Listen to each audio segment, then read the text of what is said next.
obrigado por estar em nosso canal. Não se esqueça de curtir, comentar e se inscrever. Seja bem-vindo.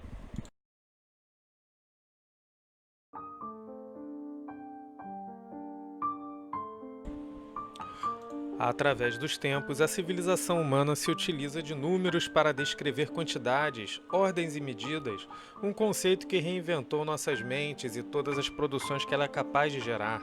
Sendo os primórdios dos conceitos da matemática pelos humanos, os números despertaram e ainda despertam muitas curiosidades e utilidades.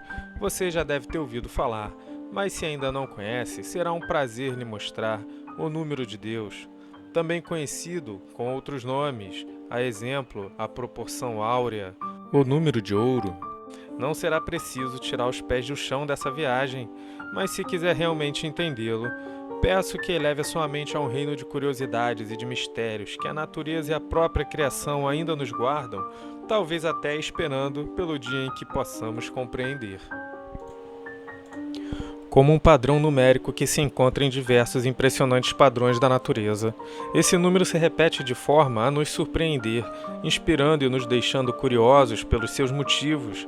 O número de Deus é representado pelo valor constante de 1.61803398887 e pode ser encontrado ao se fazer o cálculo da razão entre sua altura dividida pela distância do seu umbigo até o chão.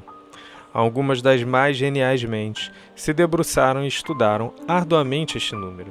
Pitágoras, Euclides, Kepler, Penrose, ao que parece, uma simples proporção, mas que ocupou mentes impressionantes da música, da engenharia, arquitetura, biologia, psicologia e provavelmente de todas as áreas de estudo, dados os infinitos desenlaces que este número é capaz de criar. Pelos registros históricos, os gregos perceberam esta medida, chamada hoje de proporção de ouro, número de Deus, divina proporção, quando ocorria na geometria em determinados tipos de problemas. Com a sequência de novos estudos, foi-se percebendo então que aquela razão era encontrada em locais mais inesperados, como em números consecutivos da sequência de Fibonacci, que convergem para a proporção áurea, e em determinado momento passou a ganhar grande notoriedade, tendo sido declarado pelo próprio Kepler que a geometria tem dois grandes tesouros. Um é o teorema de Pitágoras, o outro a divisão de uma linha em proporção extrema e média. O primeiro podemos comparar com uma massa de ouro, o segundo podemos chamar de uma joia preciosa, e essa joia era o número de ouro. Quando em 1910 o matemático Mark Barr começou a usar a letra grega φ como símbolo da proporção áurea. A proporção áurea pode ser encontrada em padrões da natureza e em muitos padrões definidos pelo próprio homem. Está presente nas diversas áreas de conhecimento, arquitetura, engenharia, biologia, medicina, música, artes e muitas outras, tendo sido aceito por grandes mestres como um número importante na busca de melhores resultados. Vamos ver alguns locais da natureza onde podemos verificar a proporção áurea. Em escala atômica, no ano de 2010, a conceituada e importante revista Science relatou que a proporção áurea está presente na escala atômica da ressonância magnética dos spins nos cristais de neobato de cobalto.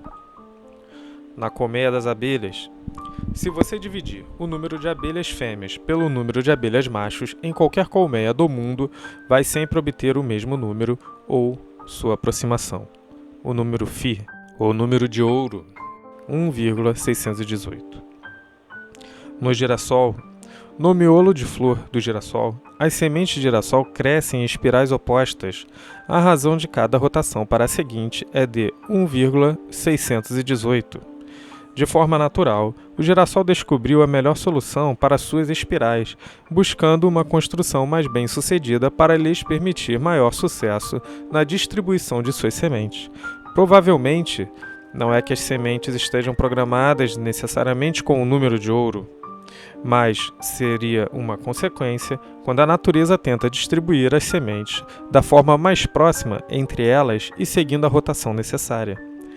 Quando uma planta tem espirais, a rotação tende a ser uma fração entre dois números, o que é comum, mas não necessariamente ocorre em todas as plantas, até porque basta vivermos para saber que a natureza é mestre em se adaptar e sobreviver. Sendo o homem parte e resultado da natureza, não poderia ser uma exceção a este misterioso número. Podemos encontrar ele ou sua aproximação em nós mesmos, com exemplos simples que nos aproximam desta curiosa razão. Razão esta já estudada e ilustrada no Homem Vitruviano, uma obra de ninguém mais do que Leonardo da Vinci. Assunto esse presente nas notas deste homem de conhecimento tão diverso nas áreas científicas. A obra do Homem Vitruviano é baseada nos textos e trabalhos do arquiteto romano Marcus Vitruvio Polião, nascido no ano 80 a.C. e falecido em 15 a.C. aos 65 anos. O desenho descreve uma figura masculina, nua, separada em duas posições sobrepostas dentro de um quadrado e de um círculo, como podemos ver na figura.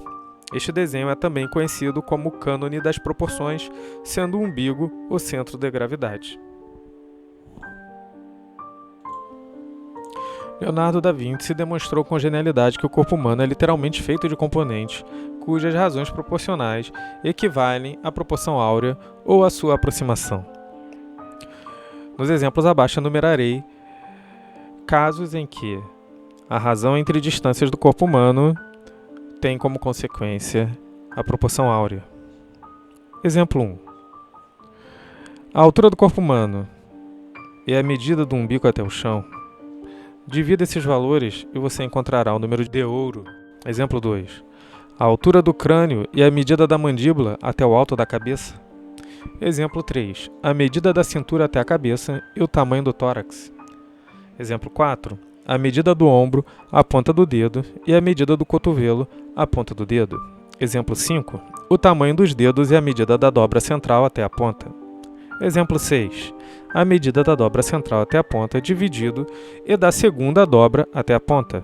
Exemplo 7. A medida do seu quadril ao chão e a medida do seu joelho até o chão.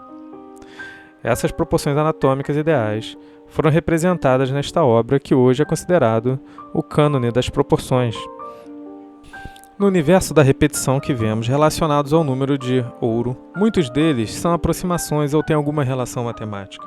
Não necessariamente terá proporção exata em todos os exemplos de repetição, mas fica claro a relação com o número, a importância do mesmo e como o mesmo tende a uma solução mais bem-sucedida, tanto que a natureza, em sua arte de sobreviver, a utiliza como solução de muitos dos seus problemas.